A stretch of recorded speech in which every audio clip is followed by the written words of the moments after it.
Should we just go for it? Should we just fucking do it? Let's just fucking do it. Okay. Hey everybody, I'm Megan. I'm Amy. And this is the very first episode of Bridges Burned. We decided to do it in our pajamas. Yeah. Because, I mean, like in radio, I think, how many times have you gone to work in your pajamas? 85% of the time. Yeah. Like many, many a times. I remember one time my cousin picked me up from work. It was a Saturday. No one's even in the office on a Saturday. And she was like, you wore that to work? I was like, yeah, it's radio. Doing morning shows. When you wake up at 3:30, especially in the winter, I'd always go in my jammies. And then like when, the regular folks start to come in, roll in at 8:39 and you see what you're wearing compared to them. Yeah. But we're wearing our most fanciest ones for our first episode. We're wearing very cute ones. Yeah. Silky. This is kind of what we look like when we wake up, I feel. Yeah, 1000% just like this. No effort was put into this. No makeup. No hair. No lighting. No setup for a couple of hours. None of that. None of that happened. So, I mean, you and I have known each other for a really long time, and we've been in this industry for a very long time. And we just recently decided we wanted to do a podcast. Yeah. And, now that we're both out of radio and, as beautiful moments as there was in our industry and incredible experiences we've had, there is a dark side to media. Yeah. And we want to talk about it now. Yeah. And I feel like everybody from when you start off in media, whether it's television or radio or print, you're always told, don't burn bridges, just play along with the boys club. And I think you and I are done. We're kind of sick of it. Yeah. I think too, it's like a lot of people, when they say don't burn bridges, they sometimes mean like, don't stand up for yourself even. And I feel like that's kind of where we're just sick of it. Yeah. Because it's like especially as women, we should be allowed to say when something's wrong, when we don't agree with something, when we're not being treated well. But no, don't burn bridges. You gotta be friends with everyone. You gotta make sure you don't make an enemy, because you're still gonna be working in this industry in a few years, hopefully. And you don't know who you're gonna run into. But I quite frankly think it's bullshit. Yeah. And I think we've been fed this idea so we don't ever speak up. No, I've gotten in trouble for saying things that a male co-host or a male host might have said, and it's just nothing. But if I say it or if I did it, it's received differently. Mm-hmm. Yeah. And I know it's not just me. It's not just you. There's a lot of women, especially out there, who have probably dealt with the same thing we have. Yeah. So we want to speak out. We want to talk about it. And we were like, nowadays we can just do a podcast. In our jammies. At home. And we can say whatever we want, because who is our boss? Us. Boss bitches. So I guess if you've never heard us on air before, if you've never gone on our social medias or whatever, you don't know who we are. So do you want to introduce yourself first? My name is Amy. I have been in radio since 2008. I went to Algonquin College for radio broadcasting, which is really sad. And another thing happening in media right now, that program, as of this year, no longer exists. Yeah. A lot of radio broadcasting programming is gone because it is such a changing industry right now. Mm-hmm. So I loved my class. I loved everything. I got into radio. I wanted to be a journalist at first because I saw Almost Famous. Yeah. And I was like, well, that's it. I'm just going to travel on tour bus and write around concerts. But then, print was dying a little bit, and I was like, radio seems like a fun thing too, to do the research, to listen to music every day, to inspire your community, to get to interview artists and why they write the songs that they do. That always just spoke to me. So that's why I went in. Mm-hmm. I started in Ottawa at Magic 100, and then 3 years after doing that, I was applied for a job here in Halifax at Z1035. I applied on a Wednesday, and a week later, exactly a week, I packed up my whole life from Ottawa and moved to Halifax to do the morning show at Z1035. And that's where I met you. That's where you met me. 2011. In 2011. So yeah, I began radio in 2007. Well, I went to college in 2005 for radio and TV, but my major was in broadcast journalism. I've always wanted to do TV. That still is always something I prefer to do than radio. But I got a call, or I think one of my teachers told me that there was this interview for a new radio station, brand new radio station to Halifax, Z103.5, and they were like, you should apply. It's Saturday and Sunday, and I hadn't even graduated yet, and they were just like, you should go for it. So I did, and I got it, and I remember my first ever shift, I was interviewing the winner of Canadian Idol, Rex Gowdy, and Entertainment Tonight Canada was there filming me, my first ever shift, and I was terrified because I was like, I didn't know how to work the board. Like, I was brand new. I was so new to the industry, but they threw me right in. It was amazing. I went to Nova Scotia Community College, similar to you, graduated from the radio and television arts course. And I think they still have that going on. They do. I hope they've updated it a bit to be doing stuff like podcasts or whatever, because radio is dying, and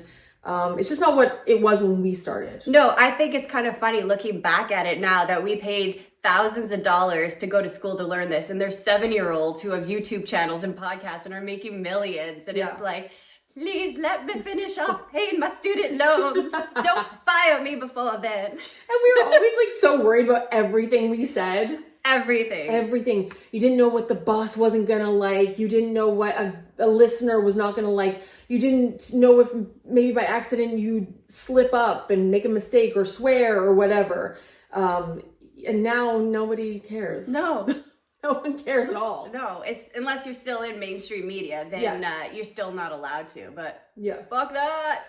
And also, I mean, you even said some things that were very casual when you were on air, and you still got in trouble. I got written up for casually swearing, but I made up a fake. It wasn't even a real word. I know, but hey, it is what it is. Now we do a podcast. Exactly. So that's kind of the background about us. And I mean, I guess how we met is obviously we were working at Z103.5. I had applied for the morning show job and then didn't get it because Amy got it. But they were like, no, you're a midday girl, whatever, stay as middays. And it ended up being a great thing anyway, because we became friends. We did. I remember when our boss was showing me around my first day, and he said, and this is Megan. She is the princess of Z103. And I look at this gorgeous girl, and I'm like, oh my God, she's going to hate me. And Megan came out, and you gave me like the biggest hug. And you were really my first friend in Halifax. You invited me out to go out with all your friends and show me around. And from there, like, we just had a great summer together. And then unfortunately, well, I got laid off. So I got fired. So then I moved to Vancouver for 14 years. To be fair though, Ryan Seacrest replaced you. It wasn't like you weren't doing your job. It was just one of those syndicated things. Yeah, just a way to make money. I think the radio station was kind of like going under, sort of. It just wasn't working anymore. I think at that point it had changed to Energy 103.5 or .5 or whatever. So, but I mean, in my like 25-year-old mind, I was like devastated. I was laid off, but it was the best thing that ever happened to me because I needed to leave. I had to leave Halifax. Can you tell them how you wrote Ryan Seacrest? Every day after that, I wrote to Ryan Seacrest. I wrote on to his website. You know, the casual, like, send us a note or whatever. And I was like, hi, Ryan, you stole my job. So I think it's only fair that I get a spot on your show. It's my favorite story. Like I think every day for about a month I did. And then my friend was like, hey, I'm in Vancouver. Do you want to come here? And I was like, well, lost my job. My rent is done. I was getting ready to leave my place in downtown Halifax. Me and my boyfriend broke up. You sound like a country song. Me and my boyfriend broke up. And then I had to go live with my mama. And I was like, yeah, fuck it. I'm just going to go.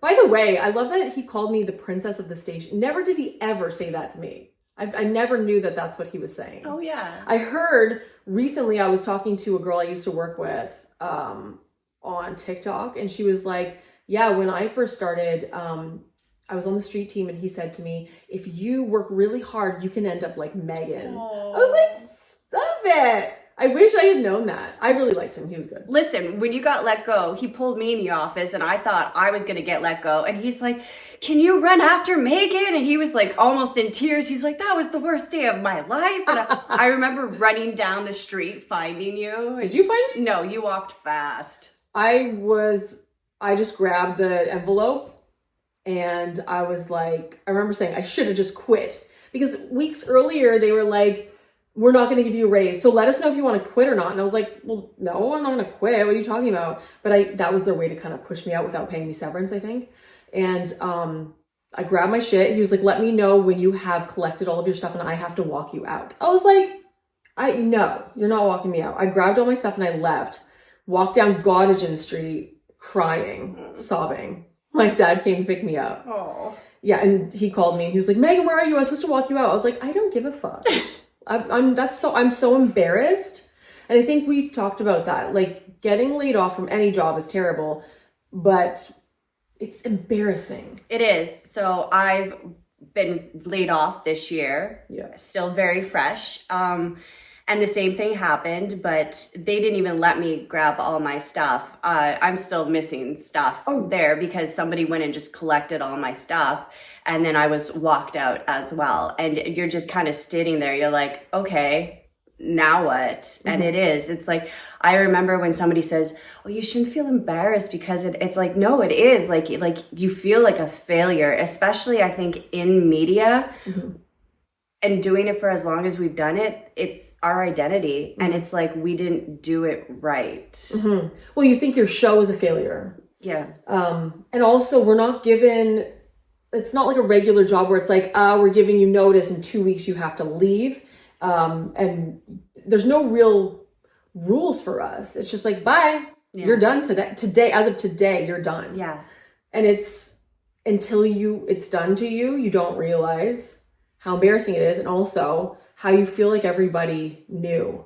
Oh, yeah. Like, as much as I appreciated all the incredible messages from the community coming in, asking what happened, where am I would roll out of bed, look at it and be like, ugh, and then just roll back over because it was just like a constant hit. Like, you just feel like you've let everybody down, and it really is a hole. But you get out of it. Yeah. It is what it is. Mine happened long time ago, so mine's not as fresh anymore as yours is, but regardless, it's still. Yeah. You know, when you've had like a drunken night and you keep playing it back the next morning in your head, that's me being in the boardroom with the HR and my boss getting let go. And I'm like, you're just sitting there in bed, and then I have the image of me walking into the boardroom and it's like, ugh. Yeah. Like, ugh. It's character building, I would say. Yeah. I mean, being in this industry, there's so many different struggles, but I think they are definitely different struggles when you are a woman. Yeah. What have some of your struggles been? Oh my gosh. I mean, the boys club. Yeah. I think the boys club has always been a problem. And that's in all media. I mean, in the early 90s, you would never have two back-to-back jocks, meaning like you had your shift and I had my shift, because men didn't like to hear back-to-back women. Even like, musicians and artists, you wouldn't have two back-to-back women songs happening. So it's just always play nice with the boys and don't piss anybody off, because they're the ones who run it. And I remember so many things. Like, I remember working for like a top 40 station, and there's a 55-year-old man telling me what the demographic that I am wants to hear. And I'm like, but I am the demographic. And that was always a problem. And I feel like it might have been like I was difficult to work with because I was like, no, you're not doing this right. Yeah. If you're not going to do it right, then don't do it. Yeah, absolutely. But you couldn't say that. No, of course not. It's always a difficult thing in the industry because I remember working for a sports station, and like you said, it is a boys club, and it's still the things that were said were extremely inappropriate. I was having like an argument with a guy, not even an argument, it was just like a heated discussion. And at one point he was like, are you on your, and I was like, on my what? On my what? And he was like, nothing. And I just thought, like, I can't even have a discussion with you guys without you insinuating I'm on my period. And like, what year do you live in? It was, it's old, it's outdated, and it wasn't pleasant to work with. I think for me, one of my first big wow moments was kind of like you. I worked at a station, not here, and it was a sports channel, Mm-hmm.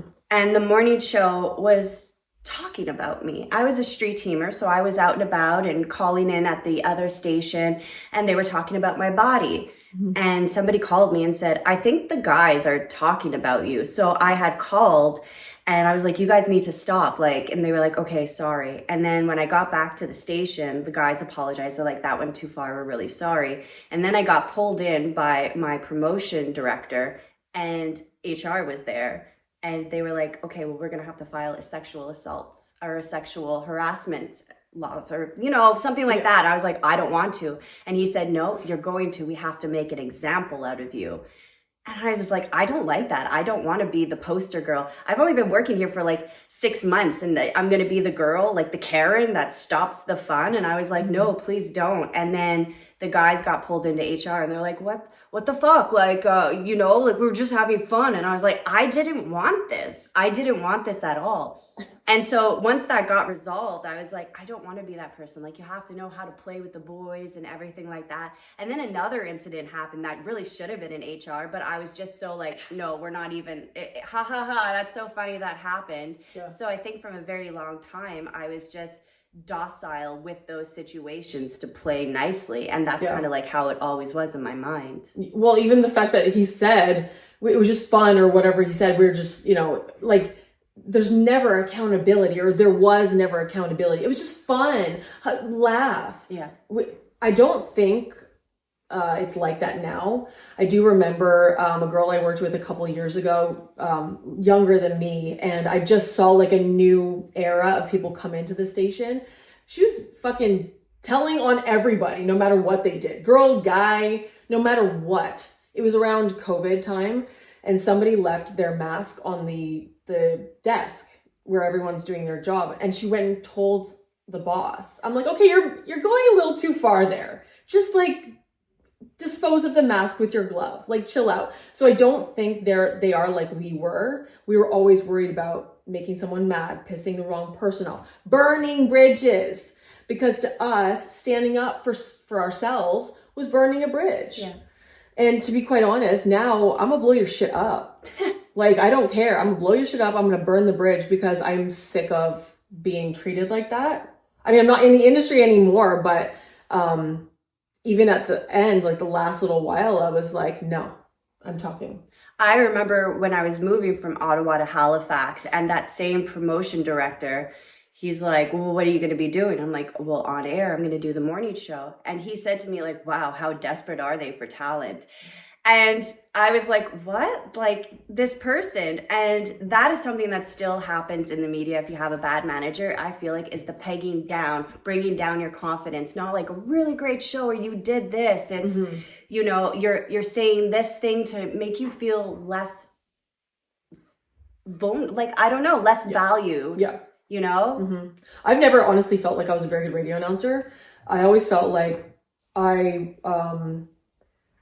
had PDs, minus the guy who said I was princess. He was awesome. He was awesome. I really liked him, and I felt like he valued me as an employee. Yeah. But before that and after that, I felt like the PDs didn't care that much about me. Mostly the PDs in my more recent time working.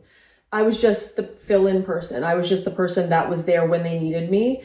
And I remember after I quit my last radio job, I talked to a PD, like another person that I've never worked for ever. And he was like, they really didn't work with you. He was like, they didn't take you in and say, Megan, we need to improve you. Let's do this. Let's do this. They didn't take the time with you. And he was like, I felt like if they had took the time, you would have been an amazing announcer. And I believe that because to be honest, after a while, I was like, I don't even know what to say anymore. I don't know. Like, I feel like when I'm sitting here talking to you or when I do TV stuff, I could do it because I'm talking to people. Yeah. When I was alone, doing my own show, I was just like, I don't know how to do this anymore. Yeah. And I didn't feel like I had anyone kind of like being like, yeah, let's make you better. Yeah. I think another thing they do to women as well is good. They peg each other. They peg us against each other. It's very competitive. I remember there was a job and it was me and another girl and we were in a staff meeting and the boss actually said, it's so-and-so versus Amy, like bing, ding, ding kind of thing. And it was like, okay, but we're both here. And so that's not cool. And then obviously I'm happy to see her succeed because they are such an incredible talent. But at the same time too, you're picking one over another. You're pitting us against each other. Yeah. You're causing turmoil that doesn't need to be there. Yeah.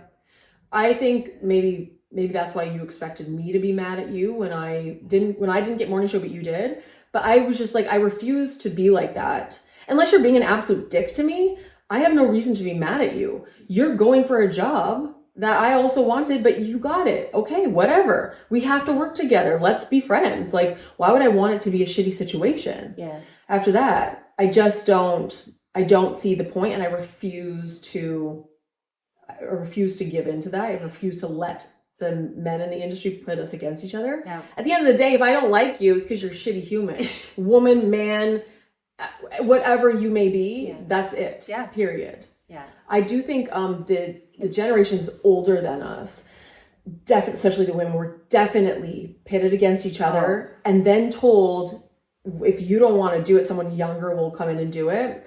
Because there was a time where I said to this one girl, she got on a national show. And I just written a book and I was like, I want to get on that show too. Like, can you tell me who to contact? And she was like, just like go on their website. It's there. And I was like, but like, can you like give me your contact? Like, can you send an email just introducing? She was like, it's just on the website. And so I like went on in front of her and I was like, oh, that's just a generic email. Like, I don't know who that's going to be to. And she was like, yeah, you just go on the website. And I was like, why don't you just tell me? Yeah. And I called her out on it in that moment. And I just thought she was raised to think not raised to think, but like in the industry, she was taught that the girls younger than you don't help them because they're going to take your job. Yeah. I completely understand that. But then I think too, there are so many incredible, wonderful women in media that I've gotten to have amazing friendships with, right? That are going through all the same struggles. And once you realize that you're not in competition and you help each other out, I feel like it really grows and it becomes a good place to just kind of vent, you know, and because who else are you going to vent to? Nobody understands like another woman in the industry. Yeah. We all have to be open to that now though. We all have to like realize, because that is the thing. I think some people don't realize that that's what has happened. And it's like, you got to wake up. And when we start working together, that's when we have won. Yeah. Essentially. I mean, that's kind of what we're going to do with this show is like interview mostly women about their experiences. I guess at first in media, but then after a while we can expand to every job. Oh, absolutely. We know media because that's what we've been doing for the last 20 years. But I'm sure if you are listening and you are a lawyer or a doctor or you work somewhere where it's very male dominant, these struggles, you can probably 1000% comprehend. Yeah. You've been through it. Absolutely. And I think as women, one of the things that we can all comprehend is we get paid less than men. Yeah. Way less. You have way more of experience of that than I do. Yeah. Because I never worked with other announcers, but you were on morning shows. Yeah. When I went for a job and my last job, and I was like, this is an incredible opportunity to launch a new station. Yes, I'm on board. And they were like, okay, well, this is what we can offer you, you know, but money's really, really tight right now. I took a pay cut to take it because I just believed in it so much. And then when you get into a studio, and this is nothing against my male, you know, it's nothing against them, whatever. But when you're sitting in a room with somebody who's making more than double than you and somebody else making almost double than you. And you're like, well, where'd you find the money? How come you found money for them? And then, you know, when things change and they bring other people in and they're still making way more money than you. And I had actually said to one of the people who work there, and I said, like, well, what is this? And he said to me, and there's witnesses, he said, oh, it's the Titanic tax. I said, well, what's the Titanic tax? And he says, you know, you get on the boat first, so you probably get paid less. And I was like, oh yes, the Titanic tax of 1912. Thank you. That's very helpful in 2023. So, you know, what do you say to that? Like, it's just so off-putting. It's not like you're just so taken back. And whether they were joking or not, it's still like, okay, so you don't think I'm valued. And then you work hard and then it's still not good enough. And then I think happens very often, then it takes a toll on your mental health. Yeah. I mean, that's the biggest thing. Well, it was the biggest thing for me by the time I was out. Yeah.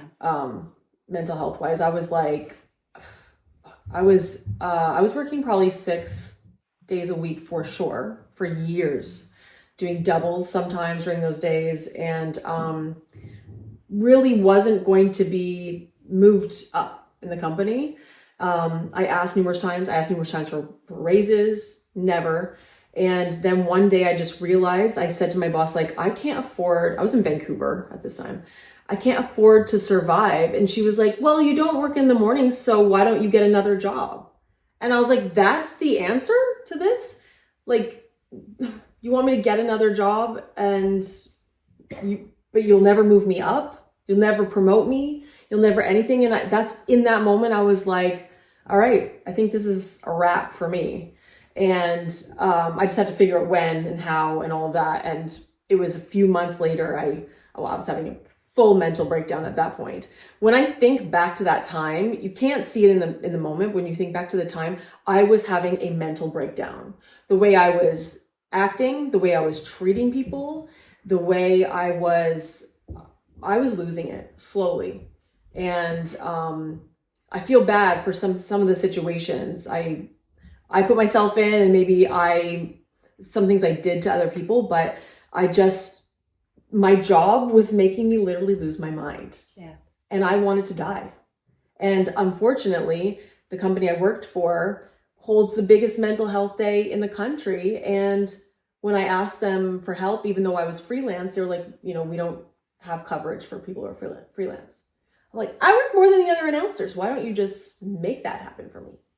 But they didn't. Oh, I'm sorry. Yeah. So I've gotten myself out of depression many times, but I don't think it's fair when your company should be helping you. Yeah. Because they are such a helpful company and they have this amazing day, and it's bullshit. Yeah, I think I have really bad anxiety. I've talked a lot about it. I'm on medication for my anxiety. And I think too, you know, when you do a morning show, you are exhausted. You're sleeping like 3 hours. The burnout is real. I did get a second job for a while.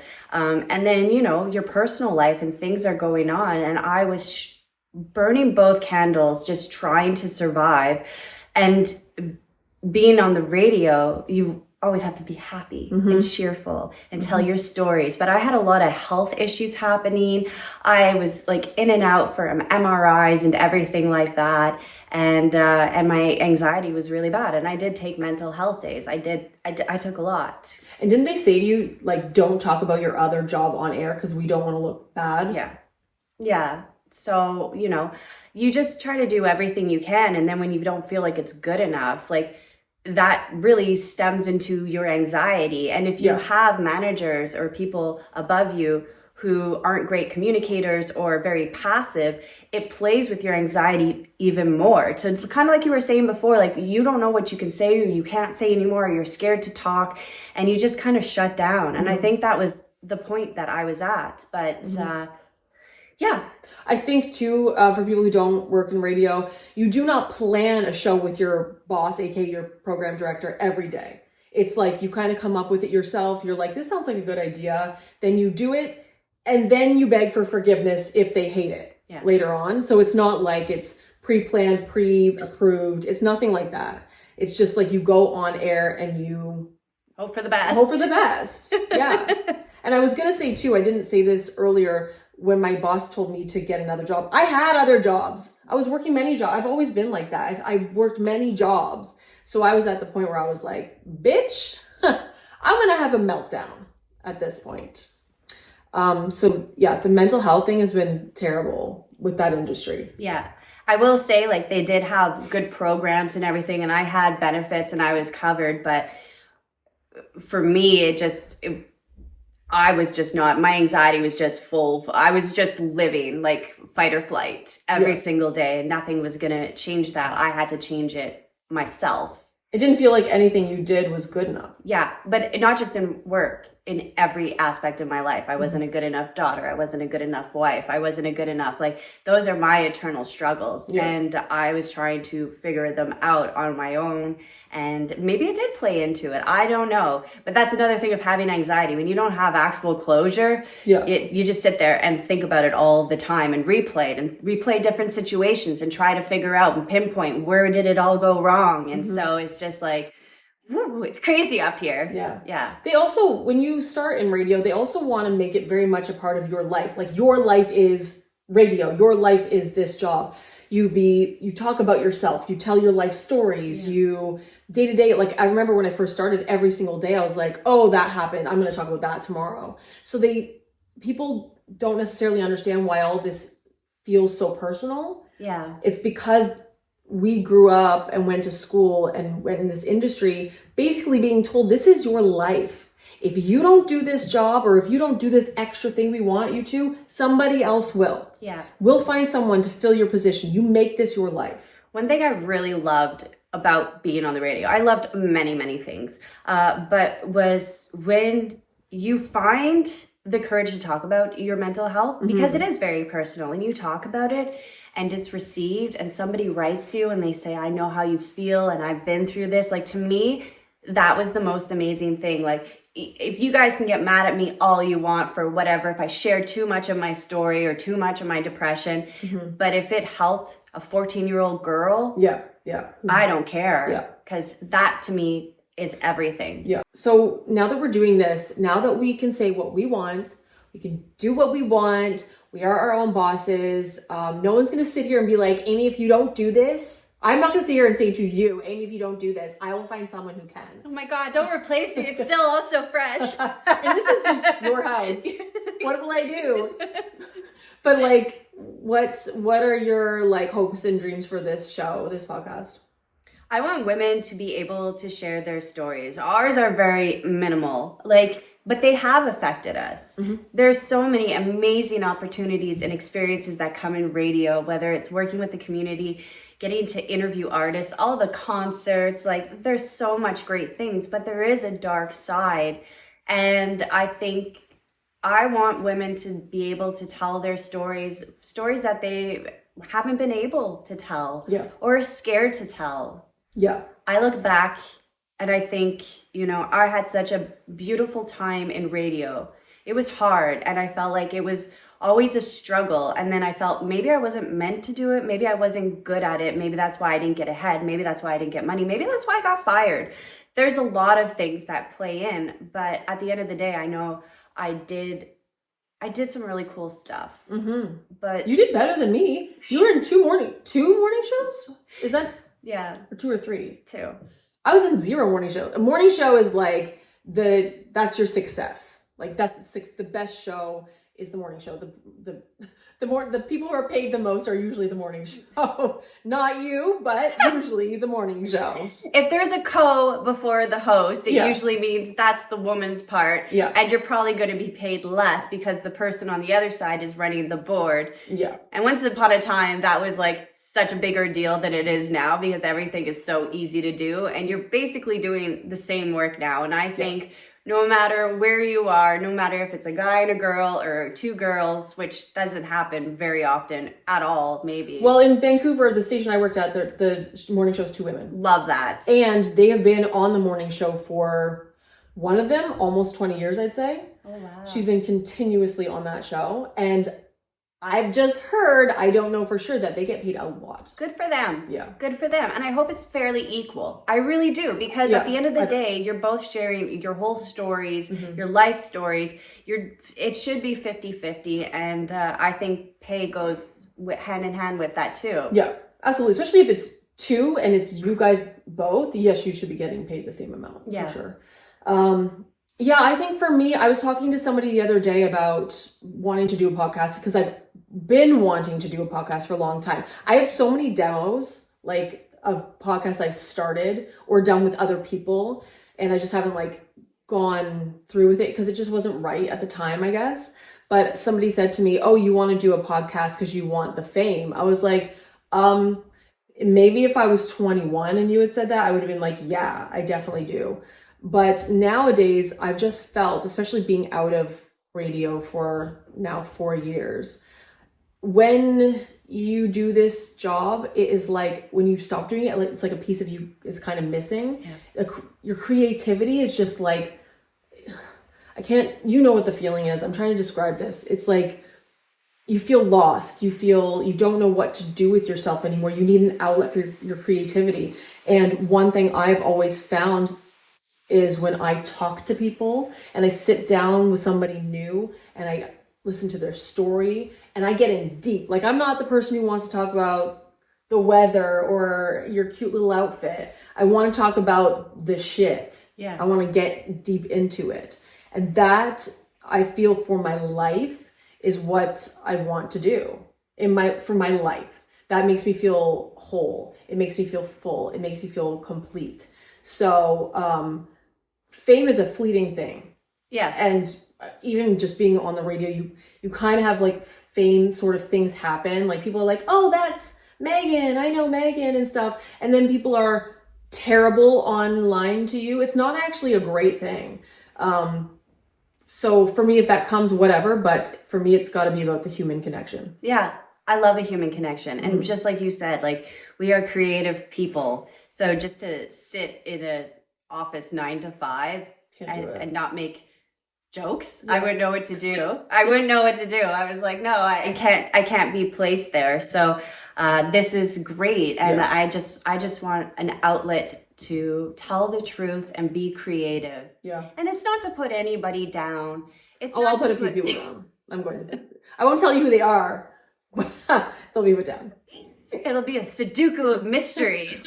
No one will know except for us. But I just want to share the stories of how hard it is. And I mean, you look at somebody like Barbara Walters, who came on TV, one of the first females on the news in 1976, and she wasn't allowed to be alone on the camera. She always had to be with her co-part. And it probably paid like pennies. Yeah. It's gotten better from that. Yeah. But it's still not there in 2025. There are people, okay, so my last year in Vancouver was absolute hell on earth, and I got a job as a cleaner because I could not get work anywhere else. And when I'd be cleaning, I'd be listening to podcasts, and I'd be like, what the fuck am I doing cleaning a goddamn toilet and listening to this podcast? I should be doing this. This is what I should be doing. And I mean, there are women now, kind of going to your point, that, for example, Alex Cooper, she hosts Call Her Daddy. She owns that shit now. I think she started with Barstool Sports, and I don't think she's with them anymore. I'm not really sure, but like, she owns that podcast now. That is her podcast. She edits it. She does everything. And it's like Barbara Walters maybe just kind of paved the way for us to do it. But nowadays, we are starting to own our own shit, and no one's going to tell us that there can't be two women on screen together or whatever. That's just not going to happen anymore. Nope. Maybe we'll have 3 women on screen together. Yeah, maybe. And if you don't like it, you can suck my dick. That's basically it. On that note, let's wrap it up. Yeah, that was an awesome first episode. Yeah, in our jammies. Maybe next time when we do like a lone episode, like just us, we'll do it in our jammies. Okay. I'm like, should we ask our guests to? I don't know. We'll figure it out. We'll figure it all out. We'll figure it out. Thanks for walking through the fire with us. Yeah, thanks. We're just fucking burned. we burn the bridges so you don't have to. Thanks for walking through the fire with us. Same time next week. ChatGPT wrote that. I love ChatGPT.